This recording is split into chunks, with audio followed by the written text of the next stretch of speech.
નમસ્કાર દર્શક મિત્રો, હું છું રૂપલ લુણીચિયા. સંપૂર્ણ ન્યૂઝમાં આપનું સ્વાગત છે. ડીસા નગરની સેવાભાવી સંસ્થાઓ રોટરી ક્લબ અને રોટરી ડિવાઇન ક્લબના નવા વરાયેલા હોદ્દેદારોએ શ્રી જલારામ મંદિર ખાતે દર્શન કરી આશીર્વાદ મેળવ્યા હતા. આ પ્રસંગે જલારામ મંદિર ડીસા દ્વારા બંને સંસ્થાઓના હોદ્દેદારોનું ઉષ્માભેર સ્વાગત અને સન્માન કરવામાં આવ્યું હતું.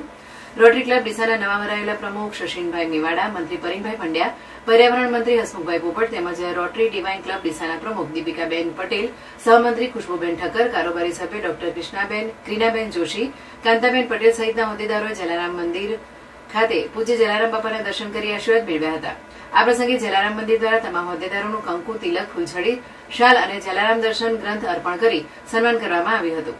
જલારામ સેવકો કનુભાઈ આચાર્ય, ભગવાનભાઈ બંધુ, ચંદુભાઈ એટીડી, કમલેશભાઈ રાજ, કલ્પેશભાઈ, લાલાભાઈ અને હિતેશભાઈ સોનપાલ સહિતના સેવકોએ શુભેચ્છાઓ પાઠવી હતી. બંને સંસ્થાઓના હોદ્દેદારોએ સન્માન બદલ આનંદ વ્યક્ત કરી આગામી દિવસોમાં ગૌસેવા, પર્યાવરણ જાળવણી અને વૃક્ષારોપણના કાર્યોને વિશેષ પ્રાધાન્ય આપવાની પ્રતિબદ્ધતા વ્યક્ત કરી હતી.